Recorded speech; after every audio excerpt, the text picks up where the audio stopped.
I have literally managed teams and people for the last 18 years, and it felt so good to wake up today and not be bothered.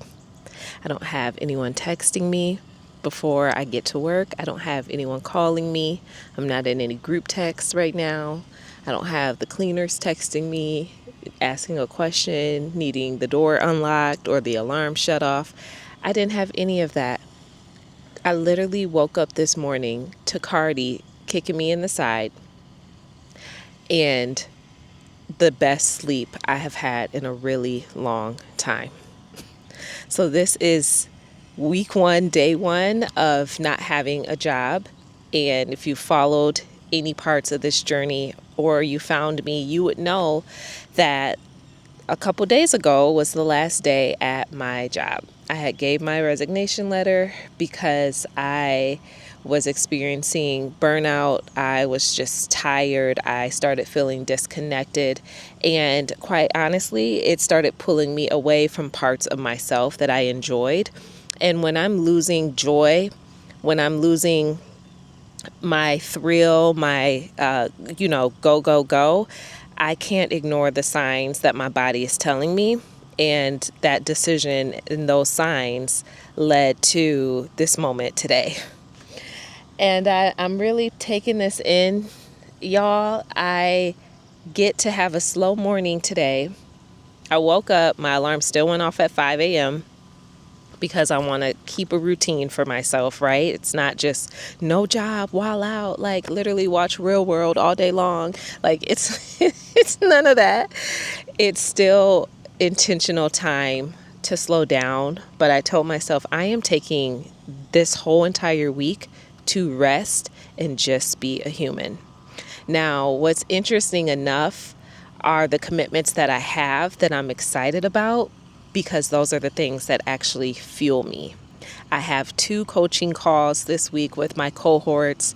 We're kicking off cohort 2, week 1 on Wednesday, and then my cohort 1, we have our meeting on Saturday, and I'm looking forward to those things. I'm excited about those things. It's something about that setting and that atmosphere that does not drain me, because I realized burnout recovery, there's a process to this.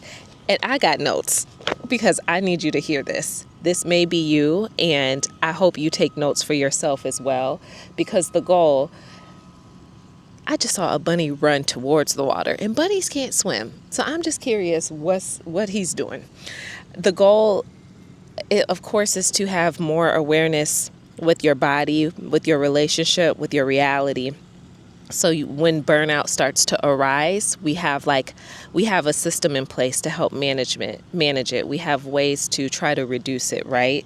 Because a couple signs of burnout, and there are different levels to it. I, in the beginning, was probably at the highest level, but when I started pulling more of myself back, when I started setting more boundaries for myself, when I started saying no to things and starting to put parameters in place with like my job, with my employer, that helped me to start regaining some sense of self, some sense of agency for myself in the midst of feeling burnt out.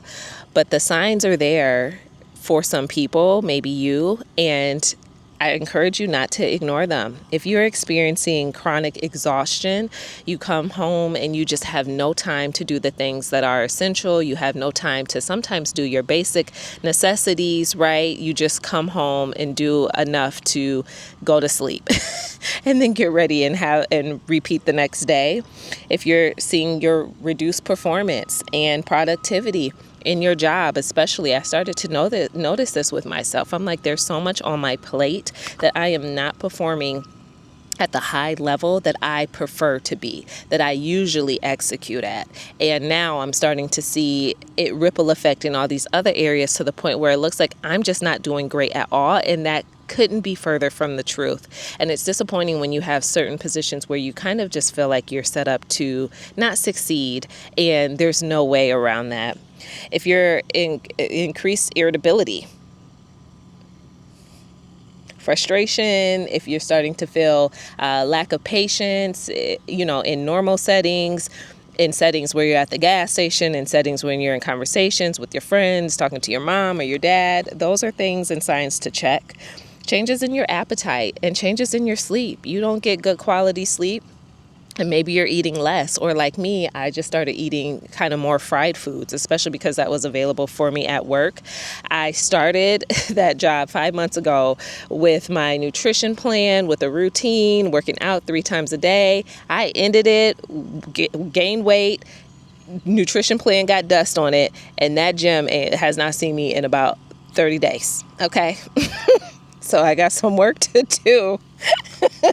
Loss of enjoyment and fulfillment from work. This is a double-edged sword because I believe there are some of us that really are working jobs that we love. We are really working with people that we enjoy. We're doing things that feel meaningful, but we feel the enjoyment and the thrill through the meaning and intention. On the other hand, there are some of us that are working jobs that we fell into, right? We needed to say yes because we needed the money. We needed the increased pay. You've been there for the past 10 to 15 years and you can't see yourself leaving or doing anything else. Or maybe you're close to retirement and you've given it 30 years. So you're just trying to push through and like hit the tip of the scale. Two edges of the sword, right? My thing with this, we should really consider the self-examination of doing the work that fulfills us. Why would you sacrifice yourself, your mind, your well-being for something that you don't enjoy, that is literally eating away at your nervous system, eating away at your soul, and eating away at the person that you are? You don't even have the light that you used to have anymore. So I think that's a little bit deeper than beyond the burnout. But when you start to feel that in a job, that is quite literally an alert and a red flag. When you start to feel disconnected from the events that you're throwing, from the programs that are happening, and these are all meant to be great things, but the burnout will overshadow and overcast all of that. If you have coping mechanisms like drinking or smoking that become unhealthy because you become dependent on them. I shared in a past video when I had this feeling with a previous job years ago. Taco Tuesday and Margarita Monday, they saw us every week. They saw me every week. A few times a week, if I'm being honest, because my go-to drink would be a margarita or a Cabernet Sauvignon. It was usually either one of the two. And honey, if I'm asking you for a margarita, you know it has been a day and a time. And I had to catch myself even doing that, if I could be vulnerable, even doing that over these past couple months, up until last week when my job ended. I had to catch myself because I don't want to cope in unhealthy ways. I don't want to create any type of unhealthy dependencies on things. And when I realized what that was a couple years ago for me, and I saw the pattern starting to creep up and repeat itself right now, I was like, we got to make some changes. Because after a long, hard day, I personally don't want to decompress with a margarita. I want to be clear-minded. I want to be if I'm not energized, I want to be just in good spirits and the good natural flow that my body produces and creates to be able to just ease into the comfort in the flow of the day. I've never been a woman that needed extra things to get going. Like, my natural personality as it is has always been enough. And so when that pattern came creeping back up, I had to make note of that. I couldn't ignore the signs. So with burnout recovery, I am just in this space because it's not, like I said, the highest level of burnout, but I could feel some of the like residue that past experience or job has left within me. So it has me this week just really sitting with some thoughts, and I'm sitting with the thoughts of more so what needs to change within me. How do I want my life to look like moving forward? And what are my values? Values. Give yourself time to sit and reflect and unpack what your values actually are. Your work values, your personal life values, the values that, maybe is your life mission and like what you live by. I heard of a term called compassionate recovery. And it's basically just reassessing or exploring what changes you'd want to make in your life, quite literally. And those values, taking time to understand them and unpack them, that's a part of it. Because moving forward, I have non-negotiables in place. I have certain things that I'm not willing to budge on in place for any job. And you can't entice me with the paycheck or the salary anymore. You can't entice me with the extra fluffy benefits. Certain things you just can't entice me, because now that I know what the cost can be, I'm not willing to pay the cost anymore. And I'm working so hard to not create a situation or a life where I have to revert back to any of those things, right? Like, I actually want to be in a healthy work environment when the time comes. It's not a decision for today. It's not tomorrow's decision. It's not even this month's decision. And that is the beauty and the benefit of having options. It has given me some margin and some space and some breathing room. This moment that I'm sitting in right now was a dream a couple weeks ago. I came here during the holiday weekend of 4th of July because I had some extra days off, and I just sat here and I was like, man, I don't want to go back to work. I don't want to go back to work. I just want to sit in this feeling. I just want to sit here for a while, and to just even have the moment to sit and recover is such a gift. It's so restorative. I hope it's something that everybody can experience. Time to just sit and be a human, not to have to be on for anybody, not to have to check off boxes, be so available, but just being able to be who you are and knowing that the healing that comes with being who you are, you're more than enough and you're worth that moment. That's how I started to spend like my off days, not taking days off to do more stuff around the house, not taking days off to do more stuff for other people. No, sometimes I just need a personal time off so I can just sit and be a human. And at times that felt a little challenging to explain to other people, because I realized if you're someone that hasn't been connected to this type of work, if you're someone that doesn't have this type of self-awareness, if you're someone that doesn't, what's the word that I wrote down, just really have like regulated emotions, someone that doesn't lead with like self-compassion or have awareness to it, what I'm saying looks and feels foreign to you, and it may look like laziness, and it may look like, oh, she's not a hard worker or anything like that, when quite literally that's the opposite. I think even when I start to look for mentors and people to lead me and people that I admire, people that are coaching me, I look for people that are living a life of self-compassion. I look for people that are living like a rested life. I look for people that are living well. And when I say living well, I mean like nervous system regulated, emotionally in tune, have emotional intelligence. They have done the work. They have had some type of moment or time in therapy. They have a coach coaching them as well. They have someone offering some type of leadership or guidance to themselves as well. They have a beautiful relationship with autonomy.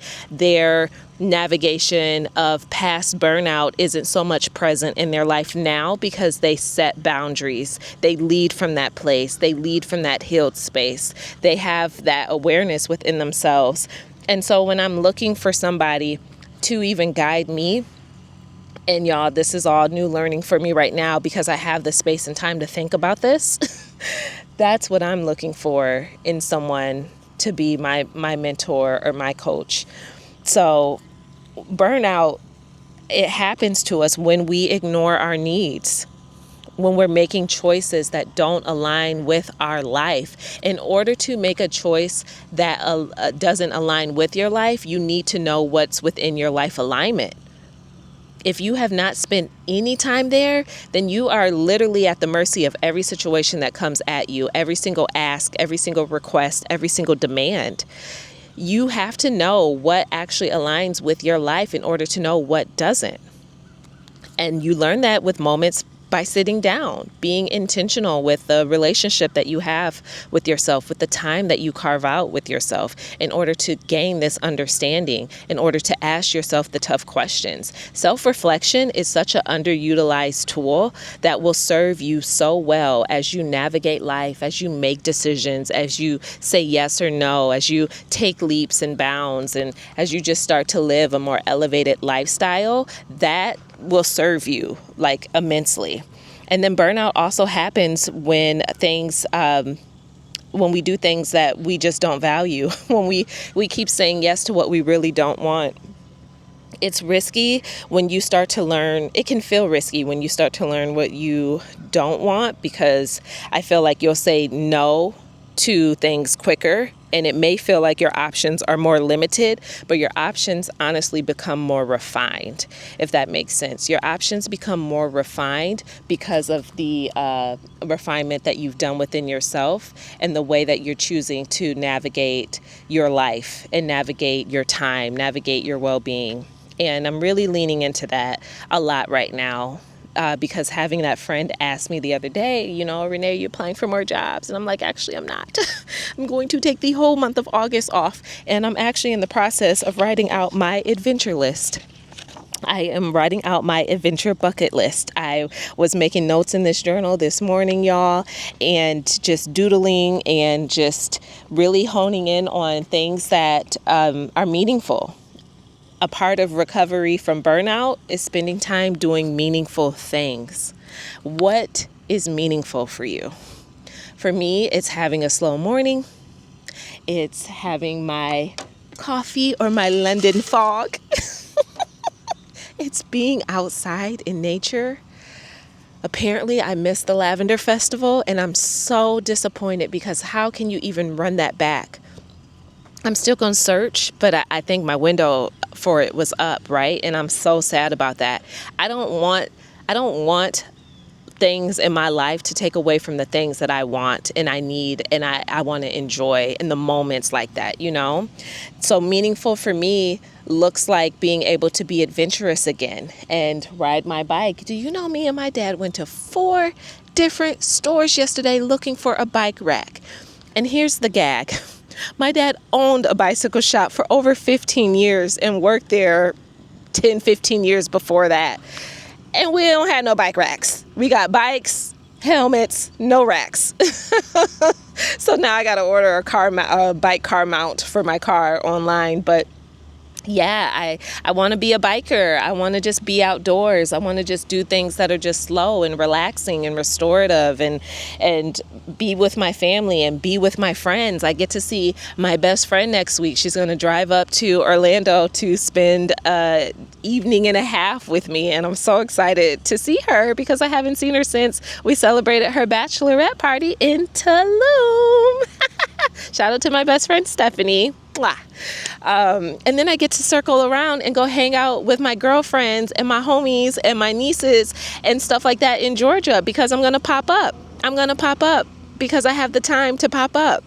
These are the things that are meaningful to me. And this is quite literally why I am working to achieve these goals.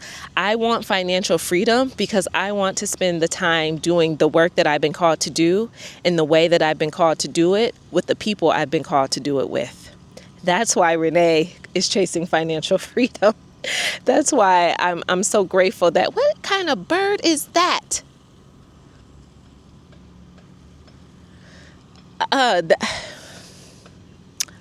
That's why I'm so grateful.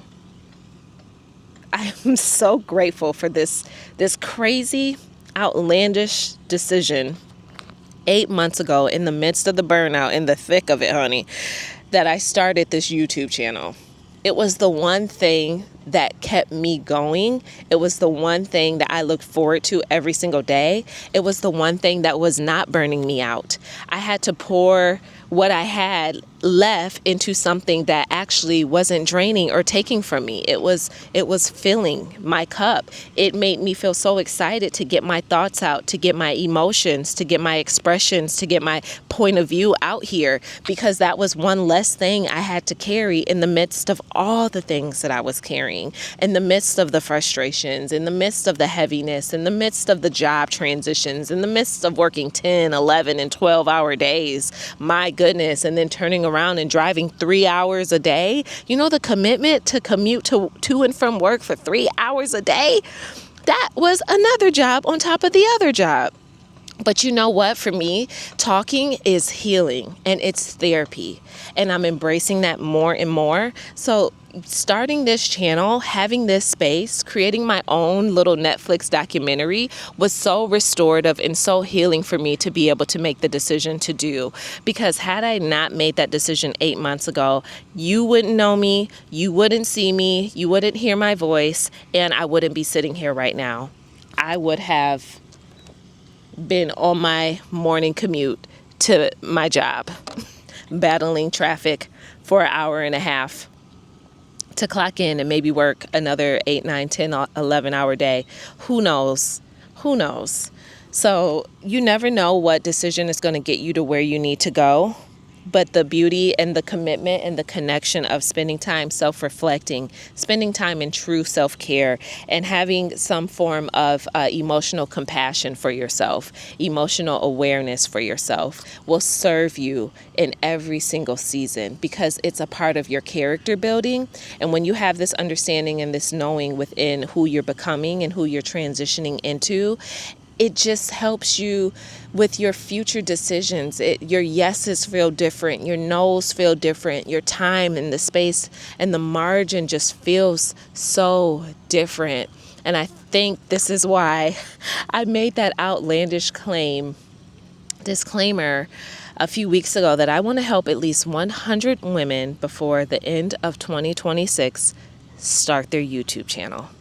I think that is like my all-in mission right now, and what a gift to have the time to do it.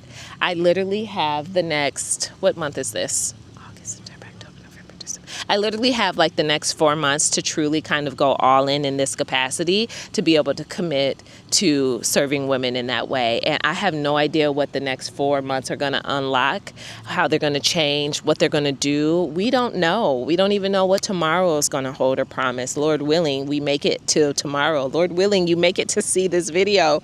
But I'm committed and I'm here and I'm excited. And when you give God your yes, when he has your obedience, right? The obedience that had me pack up my apartment, pack up my car with my puppy, drive 12 hours on a whim from Atlanta back to Michigan out of nowhere when I did not want to do it. That obedience that you give to the Lord, he rewards you. That is not lost. There is such great gain to come with true obedience and submission. And so I can't wait to help more of you get to this place of starting your channels. I hope you take to heart the steps and what burnout recovery looks like, but really trying to prevent it, being mindful of what's required to even prevent the burnout in the first place.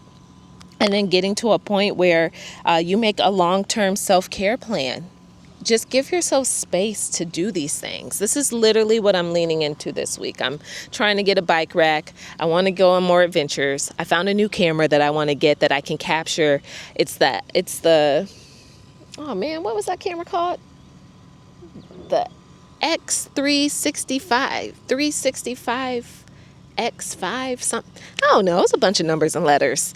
But I found a new camera that I want to order for my adventures, for my restoration trips. I'm taking y'all on a new adventure, and you may start to see some things just naturally unfold on this channel. I can't be a woman that's been talking to you about creating options for this long and now not show you what it looks like to live out your options, to experience them, to make decisions. See, he got a bike.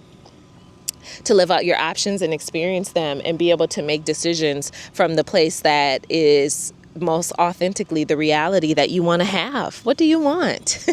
What do you want? Who do you want to be? How do you want to heal? How do you want to spend your time? spend some time and some self-reflection and connect with yourself to really unpack these things, because that's what I'm doing for the next 7 days, and I need it. I need it. So here's to more slow mornings. Here's to starting our channels. Here's to becoming the women and men that we have been called to be, that we want to be, that we yearn to be. And spend time connecting with that person every single day. Connect with your future self every single day. And for those that are interested, I have opened up a handful of one-on-one coaching slots. I have gotten your emails. I've seen some of your messages. I've had some of you ask in the membership group too. Some of y'all are just wanting a little more intimate support or a little more one-on-one support. So the doors to one-on-one coaching are officially open. And if you know anything about me, you know they are not many, but a few. I like little bites. So if you'd love to work with me one-on-one in that capacity, to help you become visible on YouTube through your unique perspective, your voice, and literally choosing to become a different woman this time next year, my invitation is open to you. Go ahead, click the link in the description. If you're someone that's just wanting more community, if you're someone that is wanting support, accountability, the membership options club is available to you as well. So click the link in the description. And if you are somebody that has already signed up for Build Your First Options Cohort 2 dose, I cannot wait to have you. I cannot wait to see you, and I cannot wait to hear your voice. All right, y'all. Until the next video, my friends, take great care of yourself, reflect on what I said, and share this with a friend. Peace out.